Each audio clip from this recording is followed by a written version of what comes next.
Hello' guys, সকলোকে পুনৰ এটা নতুন ভিডিঅ'লৈ স্বাগতম জনাইছোঁ।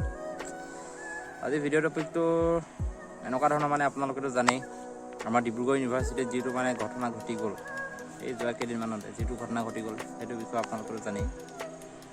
এই ঘটনাবিলাক ঘটিবনো পায় কেলৈ, গম পাইছেনে? কেলৈ ঘটিব পায় এনেকুৱা ধৰণৰ ঘটনাবিলাক? তাৰ মেইন কাৰণ কিছুমান থাকে যে কিছুমান একদম অত্যন্ত গুণ্ডা আহিবা প্ৰত্যেকখন স্কুল হওক, প্ৰত্যেকখন কলেজ হওক আৰু ইউনিভাৰ্চিটিবিলাকত কিছুমান একদম গুণ্ডা সিহঁতৰ সমান আৰু কোনো নাই পৃথিৱীত। গুণ্ডা চবকে সিহঁতি ভয় খুৱাব বিচাৰে। চবকে সিহঁতি ভয় খুৱাব বিচাৰে, কিন্তু চবকে সিহঁতি ভয় খুৱাবও নোৱাৰে। এনেকুৱা কিছুমান ল'ৰাক বা এনেকুৱা কিছুমান ছোৱালীক টাৰ্গেট কৰিলে, যিবিলাক ল'ৰা বা ছোৱালী নেকি বহুত বেছি শান্তশিষ্ট হয় বা বহুত বেছি ভাল হয়, বা এনেকুৱা ধৰণৰ ল'ৰাবিলাক, গম পাইছেনে? মাকহঁতে পঠাই দিছে যে যা পঢ়গে, যা ডক্টৰ হবি, ইঞ্জিনিয়াৰ হবি, লাউৰা হবি, কিন্তু গোটেইকেইটা ইয়াত লোকৰ ল'ৰা ছোৱালীক জীৱন ধ্বংস কৰি আছে। সিহঁতি ডন পুৰা, সিহঁতৰ সমান আৰু ডন এখন পৃথিৱীত কোনো নাই নেকি, সেনেকুৱা সিহঁতি পুৰা ডন আৰু ভয়ংকৰ ডন। চাওক, আজি মোৰ মুখৰ পৰা কিছুমান শ্লেং ৱৰ্ড ওলাই গৈছে, কিছুমান বেয়া মাত ওলাই গৈছে, সেইটো কাৰণে মই মাফ কৰি দিব। কিন্তু এইটো বেয়া মাত ওলাবলগীয়া কথা। এটা ল'ৰাক মাক বাপেকে বহুত আশা দেখা কৰি ইউনিভাৰ্চিটিখনলৈ পঠিয়াইছিলে, পঢ়িব ল'ৰাটো ভাল হ'ব বুলি। কিন্তু তাত এই মক্কেল, এই পাগলা যোৰাকেইটাই এইকেইটাই মক্কেলকেইটাই তাৰ গোটেই জীৱনটোৱে বৰবাদ দি দিলে। সেই গুণ্ডা সিহঁতি, গম পাইছেনে?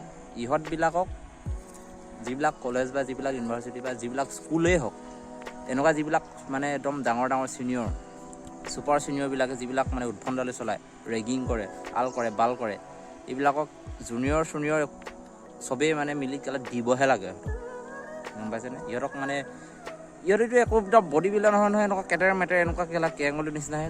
দিলেতো সিহঁতক হৈ যায় ন, 4-5টা মিলি ধাই ধুই দি দিব লাগে, একদম চিধা লাগি যাব। একদম অনেষ্টলি একদম মনৰ কথাটো কৈছোঁ। এইবিলাক এনেকুৱাবিলাক লিলিমাই হ'বলৈ নাপায়, যদি একদম সিহঁতক জেগাটো ধুলাইটো দি দিয়া হয়। সিহঁতি 12টা-15টা মিলি থাকিব, এদিনহে থাকিব। সিহঁতিতো এক্সট্ৰা হ'ব ন, তেতিয়া বজাই দিব লাগে চবেই। আমাৰ মতে সেইটো আৰু, গম পাইছেনে? এটা ল'ৰাৰ জীৱনটো এতিয়া বৰবাদ। সি কোৱা শুনিছোঁ, নিউজত কোৱা মতে ইয়াতো খোজকাঢ়িব নোৱাৰে, গোটেই জিন্দগীভৰ সি পংগুত্ব জীৱন কটাব লাগিব। সিটো বহুত আশাখিনি লৈ, বহুত আশা লৈ, বহুত ভৰসা লৈ ইউনিভাৰ্চিটিখনত পঢ়িবলৈ আহিছিলে, ইউনিভাৰ্চিটিৰ নাম লগাইছিলে, চিট পাইছিলে, কিমান কষ্টৰ ফলত পায়। এই মক্কেল আমিবিলাকে চুতীয়া পৰা কৰি পিনে তাক জীৱন বৰবাদ দি দিলে, ৰেগিং লাউৰা। এনেকুৱা কৰিব নালাগে। এতিয়া এইকেইটা কৰিলে যে এইকেইটা মেইন ৰাহুল চেত্ৰী নে কি এটা আছে, ভেন চুডু, তাক য'তেই নহয় ধৰিব লাগে, য'ত লুকাইছে সি, কাৰ মেঘালয়ৰ তলত সোমাইছেগৈ সি ঠিক নাই, পূৰা ধৰিব লাগে তাক, আৰু গৰু পিটন দিব লাগে। পাব্লিকে হওক, পুলিচে হওক, পূৰা টিকাত চমৰি লাল কৰি পঠিয়াব লাগে, গম পাইছেনে? সি এটা উঠি অহা ল'ৰাৰ জীৱন ধ্বংস কৰিছে। সি বুলি নহয়, যিমানকেইটা আছিলে চবকে দিব লাগে। ৰেগিং কৰে মাখিক ছুটে দি, এনেকুৱা ৰেগিং বাহিৰত ক'ৰবাত কৰিব লাগে ন। গোটেই এগালমান ল'ৰাই এটা শান্তশিষ্ট ল'ৰাক ৰখাই লৈ কিনে পূৰা অত্যাচাৰ, ৰাতি 10টা বজাৰ পৰা একদম ৰাতিপুৱা 5টা বজালৈকে অত্যাচাৰ। তাৰ যিটো ল'ৰা অত্যাচাৰ কৰিছে, নিজৰ জীৱন বচাবলৈ সি 2-3 মহলৰ ওপৰৰ পৰা জঁপিয়াই পিনে এতিয়া গোটেই তাৰ ভৰি ভাগিলে, হাত ভাগিলে, ৰাজহাড় ভাগিলে। এইবিলাক একচুৱেলি হ'ব নালাগে দেই।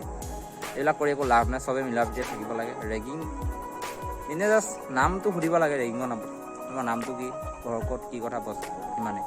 তাতকৈ ওপৰত যাবগৈ নালাগে। ক্ৰিকেটটো জ্বলাই দে, মালৰ লগত খাবলৈ মাছ ভাজি আন, কাপোৰ ধুই দে, কাপোৰ ভৰাই দে, এইবিলাক যে এনেকুৱা খং উঠিছে ন, এইটো দা চালৈ কাটি দিবলৈহে মন গৈছে এইকেইটা ৰাহুল বোলাকেইটা, ৰাহুল চেত্ৰী আৰু এইকেইটা নাম নাজানো। আপোনালোকে এই ঘটনাটোৰ ওপৰত কি ক'ব বিচাৰে? ডিব্ৰুগড় ইউনিভাৰ্চিটিত যিটো ঘটনা ঘটি গ'ল, সেই ঘটনাটোৰ ওপৰত আপোনালোকে কি ক'ব বিচাৰে, কমেণ্ট এটা কৰি জনাব। আৰু এই যিকেইটা মেইন আছে কালপ্ৰিট, একদম গুণ্ডা দাদা, লোকেল দাদা, সেইকেইটাক আপোনালোকে কি হোৱাটো কি ধৰণৰ শাস্তি দিয়াটো বিচাৰে আপোনালোকে জনাব, গম পাইছেনে? মোৰ ইমানে খং উঠিছে, একদম ওচৰত যেন সেই ৰাহুল চেত্ৰী নে কি সেইটো কোৱা হ'লে, বা এইবিলাক বাকীকেইটা আছিলে যিকেইটা পোৱালে যেন কাটি দিবি যেন একদম তেনেকুৱা নিচিনা লাগি গৈছে কিন্তু প্ৰশাসন আছে, প্ৰশাসনৰ মানুহ আছে, কি মানে শাস্তি বিহে তেওঁলোকৰ পৰা সেইটো লক্ষণীয় হ'ব। এতিয়াও হেনো এই ৰাহুল বোলাটো এইটো পলাই আছে, এইটো ক'ত লুকালৈকে কেলা ঠিক নাই, সেইটো গম পাইছেনে? একদম গুণ্ডা দাদাৰ সি কেলা। তো আপোনালোকে সিহঁতৰ কি শাস্তি হোৱাটো বিচাৰে আপোনালোকে কমেণ্ট কৰি জনাব। আৰু এই ঘটনাটোৰ ওপৰত আপোনালোকে কেনেকুৱা ধৰণৰ প্ৰতিক্ৰিয়া প্ৰকাশ কৰে সেইটো জনাব। তো মোৰ মানে কথাবিলাক আপোনালোকৰ আগত মানে শ্বেয়াৰ কৰিব মন যায় এইবিলাক কথা, সেইকাৰণে মই এনেকুৱা ধৰণৰ ভিডিঅ'বিলাক বনাওঁ। আৰু যিটো ঘটনা মানে ঘটি গ'ল ন ডিব্ৰুগড় ইউনিভাৰ্চিটিত, সেইটো ঘটনা মানে বহুত এটা বেছি মানে লাজ লগা ঘটনা, মানে আমাৰ এই ডিব্ৰুগড়খনৰ কাৰণে বা আমাৰ অসমৰ কাৰণে কি মানে ক'তো আজিকালি মানে শুনি পাবলৈ নাই যে ৰেগিং হৈছে বা কিবা। এইটো লেভেলত ৰেগিং হৈ গৈছে যে এটা ল'ৰাৰ গোটেই জীৱন বৰবাদ কৰি পঠিয়াইছে এইকেইটাই, গম পাইছেনে? কি ক'ম মানে সেইকেইটা। তো সেয়াই আৰু কি পদক্ষেপ লয় প্ৰশাসনে লক্ষণীয় হ'ব। তো ভিডিঅ'টো ইমানেই, বহুত বেছি খং উঠি আছে। ওচৰত পোৱালেতো দিলোঁহেঁতেন, দিলোঁ মানে ডাইৰেক্ট কাটি দিম, চুৰুবুৰু নাই আমাৰ লগত। আমি ভাই অসমীয়া ল'ৰা, তেজাল অসমীয়া ল'ৰা, এইবিলাক কেলা ৰেগিং আমাৰ দ্বাৰা সহ্য কৰা নহ'ব, কাটিয়ে দিয়া হ'ব লগালগ। 10টাই মিলি ৰেগিং কৰিছে, সহ্য কৰিম। পিছৰ দিনাখনি এটা পামটো কোনোবা এটা হালাল দি দিয়া হ'ব মানে। আৰু মোৰ থিংকিং তেনেকুৱা, চবৰে থিংকিংটো তেনেকুৱাই হ'ব লাগে যদি চবৰে লগত তেনেকুৱা ধৰণৰ হয়। তো আজি ভিডিঅ'টো ইমানেই, বাই বাই দেই, ইমানেই আৰু।